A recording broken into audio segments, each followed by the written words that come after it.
बस्दा दादा दिदी हजुरबा र आमा, स्कुलमा झै कति धेरै सिक्ने कुरा घरमा, करेसामा साग सब्जी लगाए नि हुन्छ, भान्सातिर आमालाई काम सघाए नि हुन्छ, चराहरू घर नजिकै चिरिबिरी गर्छ, गाई बस्तुलाई नानी बाबु कति मन पर्छ, घरको सफाई बारीको घाँस काटे पनि हुन्छ, ठुलासँग मनका कुरा साटे पनि हुन्छ, चित्र कोर्ने कथा लेख्ने कविता चुड्किला, प्रतिभालाई देखाउन गर्न हुन्न ढिला। घरमै रहेका बालबालिकाहरूका लागि रेडियो बाल सिकाइ।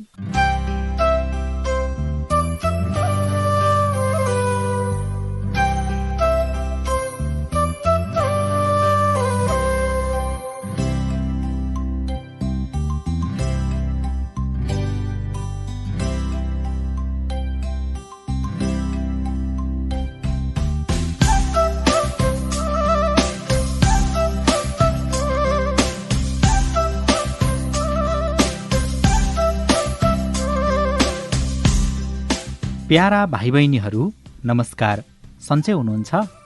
रेडियो बाल सिकाइ कार्यक्रममा पुनः स्वागत छ। यो कार्यक्रम देशभरका बालबालिकाको सिकाइमा टेवा पुर्याउन तयार पारिएको हो। यो कार्यक्रम रातो बङ्गला फाउन्डेसन, रातो बङ्गला स्कुलको साझेदारी कार्यक्रम आरबी पपको संयुक्त प्रयासमा सञ्चालन गरिएको हो। भाइ बहिनीहरू, रेडियो बाल सिकाइको 12औं अङ्कमा तपाईँहरूलाई स्वागत छ। आज हामीले अभिभावकहरूको लागि पनि विशेष सामग्री लिएर आएका छौँ। उहाँहरूलाई पनि कार्यक्रम सुन्नको लागि बोलाउनु छ है। कार्यक्रमको सुरुमा केही रमाइला तथ्यहरू प्रस्तुत गर्दैछौँ।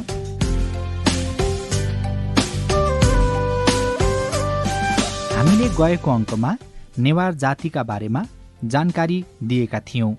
तपाईँ कुन जाति अन्तर्गत पर्नुहुन्छ थाहा छ? थाहा नभए आफ्नो बुबा वा आमालाई सोध्नुहोस् है। आज हामी थारू जातिका बारेमा जानकारी दिँदैछौँ। सुन्नुहोस् है त। थारू जनजाति तराईको सबैभन्दा पुरानो तथा धेरै मानिसहरू भएको जनजाति हो। तराईका विभिन्न ठाउँहरू सुर्खेत, चितवन, दाङ, सिन्धुली, उदयपुरमा थारू समुदायको बाक्लो बस्ती पाइन्छ। थारूहरू हिन्दू र बौद्ध धर्म दुवै मान्छन्। उनीहरू धेरैजसो खेतीपाती गरेर र खोलामा भएका ससाना जीवहरू मारेर जीविका चलाउँछन्। उनीहरूको मुख्य खाना बाजुया, ढिक्री आदि हुन्। थारूहरू 40-50 जनाका परिवारहरू बस्न मिल्ने लामो घरहरू बनाएर बस्छन्, जसलाई बडा घर भनिन्छ। थारू महिलाहरू मिथिला चित्रकला बनाउन पोख्त हुन्छन्। उनीहरूले वरिपरि पाइने सामग्रीहरू जस्तै माटो, गोबर, घाँसको प्रयोग गरेर आफ्नो बरन्डा, पर्खाल र आफ्नो घरभित्र भएका ठुल्ठुला भाँडाहरू जस्तै चामल राख्ने भाँडामा विभिन्न बुट्टा तथा चित्रहरू बनाउँछन्। प्रत्येक थारूहरूको मूल घरमा कुल देवताको प्रतिमा हुन्छ। उनीहरू लक्ष्मी र देवीको पूजा गर्छन्। थारूहरूले दसैँ, तिहार, छठ, माघी, होली आदि चाडपर्वहरू मनाउँछन्। थारू समुदाय सांस्कृतिक रूपमा धनी पनि मानिन्छ। उनीहरूको डन्डा नाच, आगो नाच, मयूर नाच आदि सांस्कृतिक नृत्यहरू नेपालभरि नै लोकप्रिय छन्। थारूहरू धेरै शिल्पी पनि छन्। उनीहरूले खरको ढकी, डोको, आफू सुत्ने खटिया तथा आफूले उपभोग गर्ने सबै सामानहरू आफै बनाउँछन्। तर आजकल उनीहरू बढी मात्रामा बजारका सामानहरू उपयोग गर्ने भएकाले उनीहरूको सिप लोप हुँदै भने गइरहेको छ। थारूहरूले लगाउने लुगामा चोलिया, मर्दानी, घाँगरिया, काण्डा आदि पर्दछन्। थारू महिलाहरूले चाँदीको चुराहरू र मालाहरू लगाउन रुचाउँछन्। थारूहरूको एउटा अचम्मको चलन छ जसलाई मासु खोप्ने भनिन्छ, जुन अहिलेको अङ्ग्रेजीमा टाटु बनाउने जस्तै हो। उनीहरूले आफ्ना खुट्टा, हात तथा छातीमा श्रृङ्गारको रूपमा विभिन्न प्राकृतिक बुट्टाहरू खोप्छन्, जसलाई अङ्ग्रेजीमा टाटु भन्छन्। तर आजकाल उनीहरूको यो चलन पनि बिस्तारै लोप हुन थालेको छ। अर्को रमाइलो तथ्य भाषाको बारेमा। भाइ बहिनीहरूलाई थाहा छ, संसारभरि 7,000 भन्दा बढी भाषाहरू बोलिन्छन् र तीमध्ये 2400वटा लोप हुने अवस्थामा पुगिसकेका छन्। यी भाषाहरूमध्ये अङ्ग्रेजी भाषामा संसारको सबैभन्दा धेरै शब्दावलीहरू छन्, जुन 2,50,000को हाराहारीमा छ। त्यस्तै संसारकै सबैभन्दा लामो वर्णमाला कम्बोडियाको हो, जसमा 74 अक्षरहरू छन्। छोटो चाहिँ पपुवा न्युगिनीको रोटोका भाषाको हो, जसमा जम्मा 11वटा अक्षरहरू छन्। स्पेनको तटीय क्षेत्र ला गोमेरामा सुसेली हालेर सञ्चार गरिन्छ। अनि अन्तरिक्षमा बोलिएको पहिलो भाषा रसियन हो। लन्डन एक्लो ठाउँमा लगभग 300वटा भाषाहरू बोलिन्छन्। त्यस्तै संसारका लगभग आधा जनसङ्ख्या दोभाषी हुन्।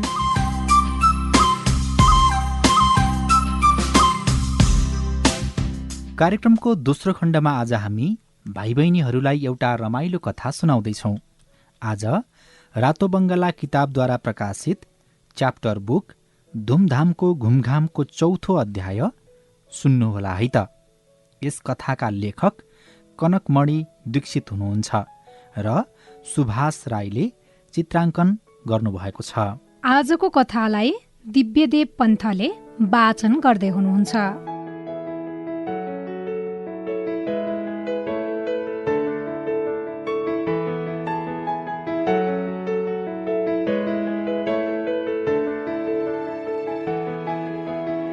चौथो अध्याय पूर्व पश्चिम राजमार्ग। यस प्रकार काठमाडौँ उपत्यकाको भ्यागुतो भक्तप्रसाद तराईमा आइपुग्यो। ऊ केही बेरसम्म बिहानी पखको न्यानो घाममा आफ्नो ढाड सेकाउँदै बट्टाको डुङ्गामा सुस्ताइरह्यो। त्यसपछि उसले एउटा खुट्टा तन्काएर पानीमा झार्यो र डुङ्गा खियाउन थाल्यो। किनारतिर बढ्दै जाँदा उसले त्यहाँ एउटा हुटिट्याउँ चरो देख्यो। त्यो चुच्चाले ससाना ढुङ्गा पल्टाउँदै किरा फट्याङ्ग्रा खोज्दै हिँडिरहेको थियो। त्यस हुटिट्याउँले भक्तप्रसादलाई देखेर टाउको उठायो र आफ्नो परिचय दिँदै भन्यो, मेरो नाम प्रचण्ड हुटिट्याउँ हो। तिमी को? यस हावादारी टिनको बट्टामा बसेर तिमी के गरिरहेका छौ? तराईको हुटिट्याउँले पनि पहाडी भ्यागुताको जस्तै बोली बोलेको सुन्दा भक्तप्रसाद छक्क पर्यो। बोली मिलेकोले भक्तेलाई कुरा गर्न सजिलो भयो र उसले आफ्नो परिचय दियो। म भक्ते हुँ, पुरा नाउँ भक्तप्रसाद हो। तराई हेर्न मन लागेर काठमाडौँबाट आएको हुँ। साह्रै भोक लागेको छ दाइ, केही खान पाइन्छ कि? ल यो खाए हेर भनेर हुटिट्याउँले भ्यागुताको अघिल्तिर 2-4वटा पानीकिरा राखिदियो। हो स्वादिलो रहेछ, भक्तप्रसादले एउटा पानीकिरो खाँदै भन्यो। तर पानीकिराको स्वाद तितो थियो र त्यो मुखभित्र टाँसिए जस्तै भयो। त्यस बेस्वादको पानीकिरालाई छिटो छिटो निलेर भक्तप्रसादले विषय बदल्दै सोध्यो, तराईमा कसरी घुम्ने मलाई बताइदेऊ न ल। प्रचण्डले भन्यो, त्यो पुल भएको ठाउँमा पूर्व पश्चिम राजमार्ग छ, त्यहाँ जाऊ। अनि त्यस राजमार्गमा तिमी देशको पूर्वी र पश्चिम दुवै कुनासम्म पुग्न सक्छौ। म आफै त गएको छैन, तर त्यसै भन्छन्। ल त म पानीकिरा खोज्न पारिपट्टि हिँडे।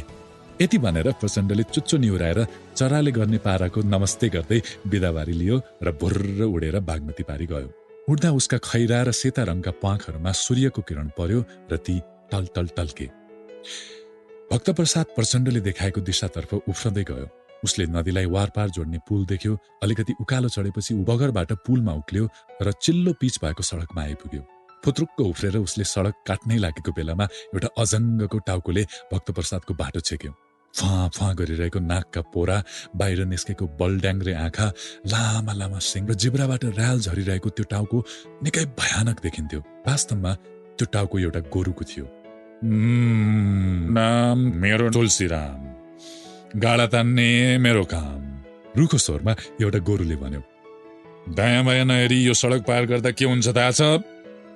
पराठा बन्छौ नि बाबु, पराठा। तिम्रा लागि कुनै बस र ट्रक रोकिनेवाला छैन यहाँ। तिमीलाई यति कुरा पनि थाहा थिएन कि क्या हो?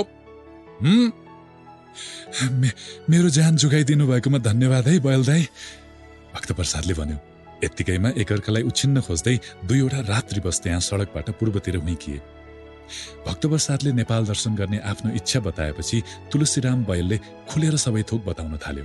उसले लामो सास तानेर टुर गाइडको भाकामा भन्न सुरु गर्यो, हजुर, तपाईहरू जस्तो पहाडवासीलाई तराईमा स्वागत छ। नेपालको तराई एकदमै रमाइलो छ। हाम्रो जमिन समतल छ। उकाली ओरालीको पिर गर्नु नपर्दा हामीले विचार गर्ने धेरै मौका पाउँछौँ। हामी त्यसैले अलि बढी विचार गर्छौँ।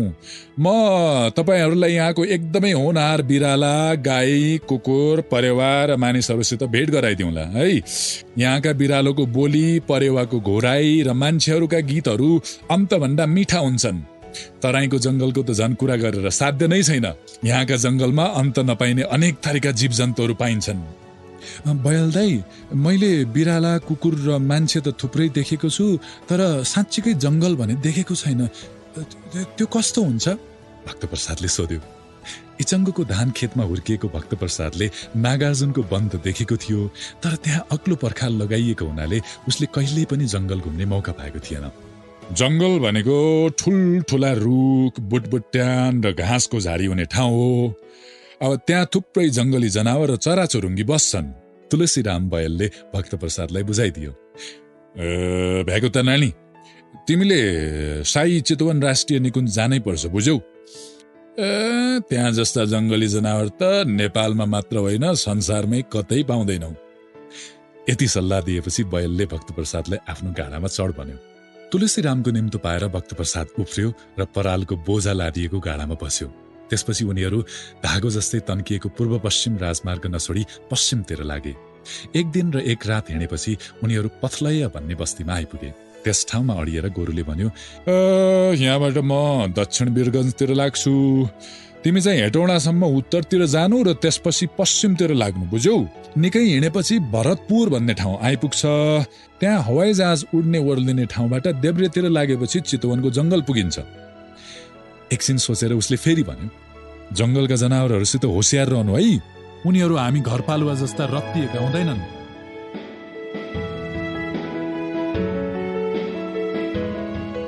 भाइ बहिनीहरूले आज कार्यक्रम सकिएपछि घरमा कोहीसँग हुटिट्याउँ र भक्तप्रसादको अभिनय गर्नुहोस् है।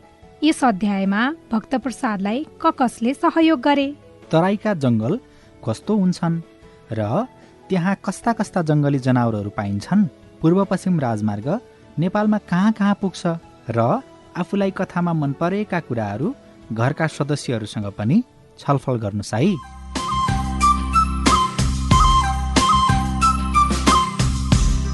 भाइ बहिनीहरूलाई विज्ञान विषय कस्तो लाग्छ? मलाई त अन्य विषय झैँ विज्ञान पनि साह्रै रमाइलो लाग्छ। तपाईहरूले आजसम्म विज्ञान विषयमा के सिक्नु भएको छ? एकैछिन सोच्नुहोस् त। भाइ बहिनीहरूलाई विज्ञान के हो भन्ने कुरा थाहा नै होला। विज्ञानलाई अङ्ग्रेजीमा साइन्स भनिन्छ। यो शब्द ल्याटिनी शब्द सिएरेबाट आएको हो, जसको अर्थ हो जान्नु वा बुझ्नु। साधारण भाषामा भन्नुपर्दा हामीले हाम्रो वरपरको वातावरण र पूरा ब्रह्माण्डलाई बुझ्न खोज्नु नै विज्ञान हो। हाम्रो बुझाइ, अवलोकन तथा तथ्यमा आधारित हुनुपर्दछ। तथ्यहरू पत्ता लगाउन विभिन्न वैज्ञानिक प्रयोगहरू गर्नुपर्दछ। वैज्ञानिक प्रयोगहरूले कुनै पनि कुरा किन र कसरी भयो भनी बुझाउनको लागि हामीलाई सहयोग गर्दछ। धेरै वर्ष पहिला मानिसहरू हाम्रो पृथ्वी चेप्टो छ भनी विश्वास गर्दथे।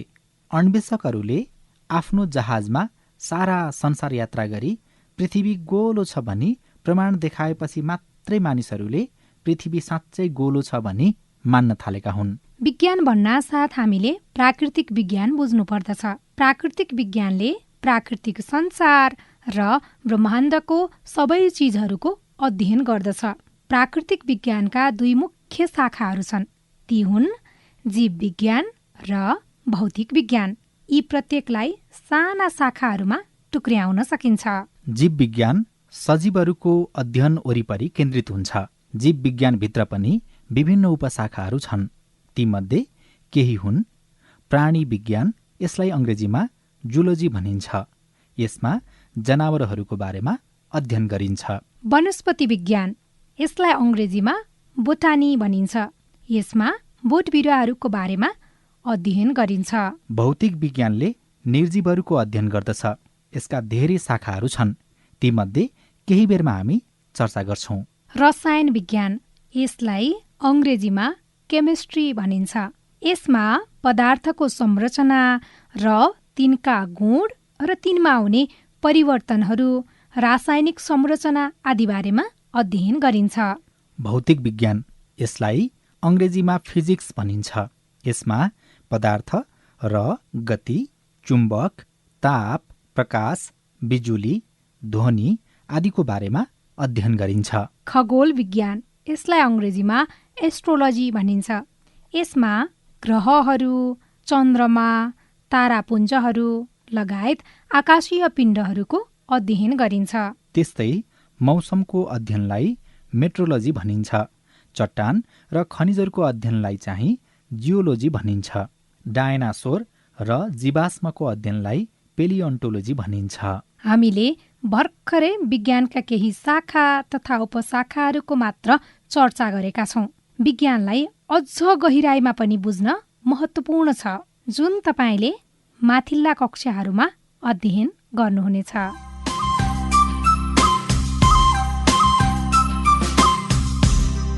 भाइ बहिनीहरूलाई नाच्न अवश्य पनि रमाइलो लाग्छ होला। त्यसो भए एकैछिन नाचौं है त। नाच्दाखेरि दुईवटा कुरामा ध्यान दिनुहोला है। पहिलो नम्बर, हामीले विभिन्न खाले सङ्गीत, विभिन्न गीत र आवाज बजाउँछौं।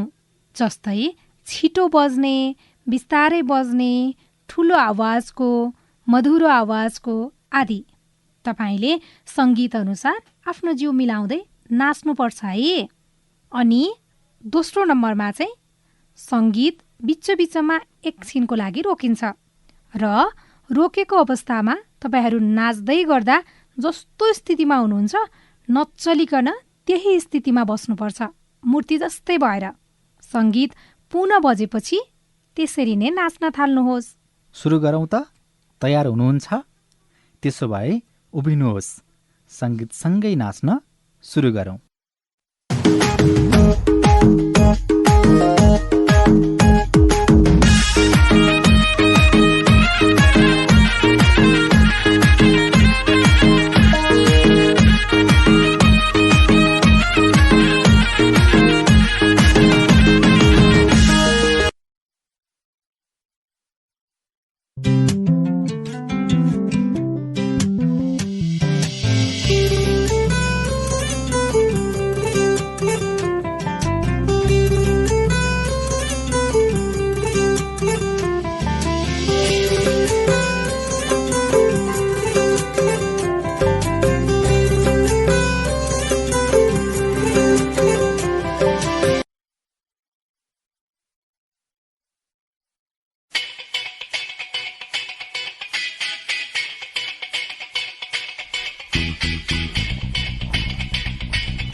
कस्तो लाग्यो?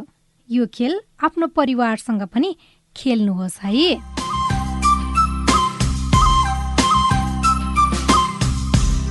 प्रिय अभिभावकहरूका लागि आज हामी बालबालिकाका आधारभूत आवश्यकता र यसलाई हामीले कसरी उचित तरिकाले सम्बोधन गर्न सकिन्छ भन्ने बारेमा जानकारी दिँदैछौँ। हरेक प्राणीका आधारभूत आवश्यकता हुन्छन्, जुन बिना उनीहरू बाँच्न सक्दैनन्।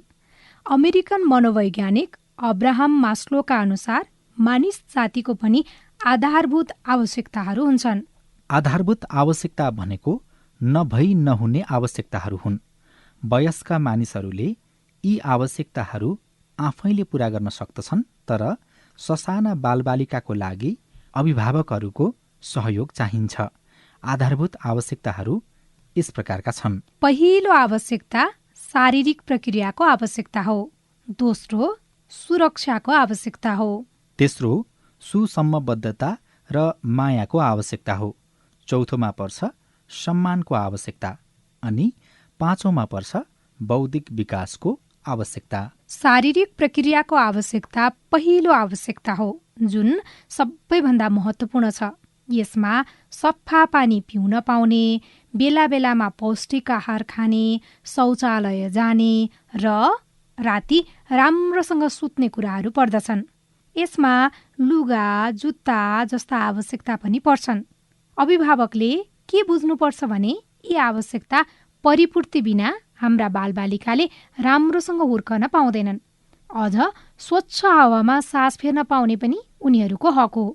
यो चाहिँ हरेक अभिभावकले साथै समुदाय र सरकारले सुनिश्चित गर्न सक्छन्। सुरक्षाको आवश्यकता दोस्रोमा पर्छ। आफ्नो बालबालिकाहरूलाई सुरक्षा दिनु र उनीहरूलाई जोखिम मुक्त राख्ने हरेक अभिभावकको दायित्वमा पर्छ। सुरक्षा भनेको बाहिरको जोखिम मात्रै होइन, यो घरभित्र पनि हुन्छ। घरेलु हिंसा, बालबच्चालाई राम्रोसँग कुरा नगर्नु, उनीहरूलाई त्रासमा राख्नु र दण्ड दिनु पनि हो। सुरक्षा नपाएका बालबालिका सधैँभरि त्रासमा हुन्छन् र ठूलो हुँदासम्म यसले नकारात्मक असर पार्छ। तेस्रो आवश्यकता हो सुसम्बद्धता र माया। बालबालिकाहरू आफ्नो परिवार र समाजको एउटा अभिन्न भाग हुन् र उनीहरूले आफ्नो परिवारको एक महत्त्वपूर्ण सदस्य हो भन्ने महसुस गर्नुपर्दछ। अभिभावकले गरेको माया उनीहरूले महसुस गर्नुपर्छ। उनीहरूले बुझ्ने गरी र महसुस गर्ने गरी हामीले माया गर्नुपर्छ। यसो गरे मात्रै उनीहरू आफूलाई परिवारको एउटा महत्त्वपूर्ण सदस्य जसलाई सबैले माया गर्छन् भन्ने कुरामा ढुक्क हुन्छन्। चौथो आवश्यकता हो सम्मान। बालबालिकालाई सम्मान गर्नुपर्छ। उनीहरू सक्षम छन् र केही गर्न सक्छन् भन्ने कुरामा विश्वास दिलाउनुपर्छ। बालबालिकाको आत्मसम्मान बलियो बनाउन उनीहरू महत्त्वपूर्ण र सक्षम छन् भनी विश्वास दिलाउनुपर्छ।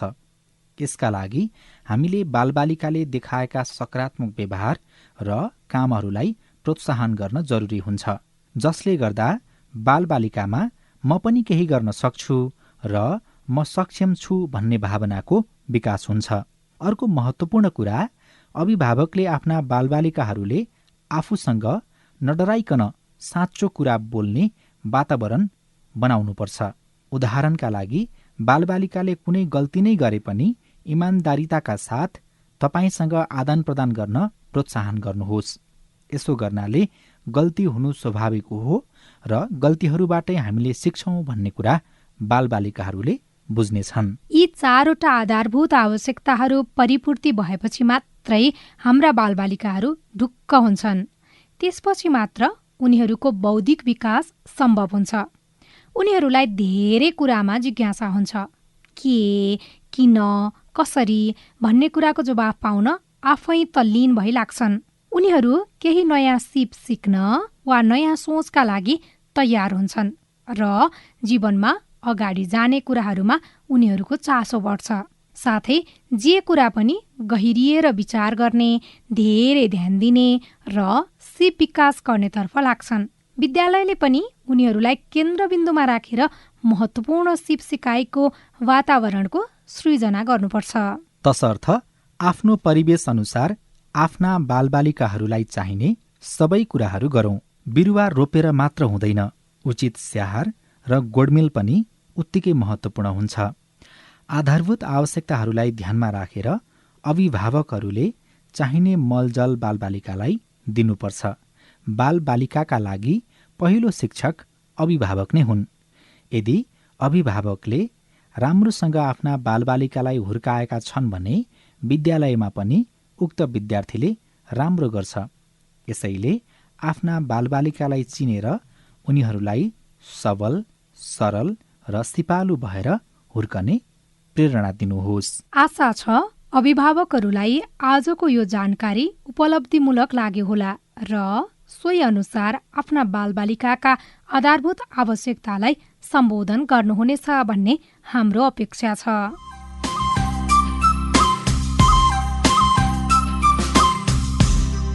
भाइ बहिनीहरू, अन्तमा हामी हाम्रो स्कुल गीत सुन्दैछौँ। यो गीत सम्झने प्रयास गर्नुहोस् है।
कस्तो लाग्यो? यस गीतलाई हामीले बेला बेलामा बजाउँछौँ। कण्ठ गर्नुहोस् है। अनि स्कुल खुलेपछि यो गीत बिहानको प्रार्थनामा गाउनुपर्छ भनी तपाईँका प्रधानाध्यापकलाई अनुरोध गर्नुहोस् है।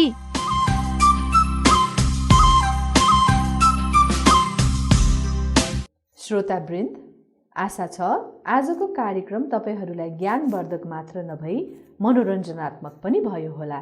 धन्यवाद।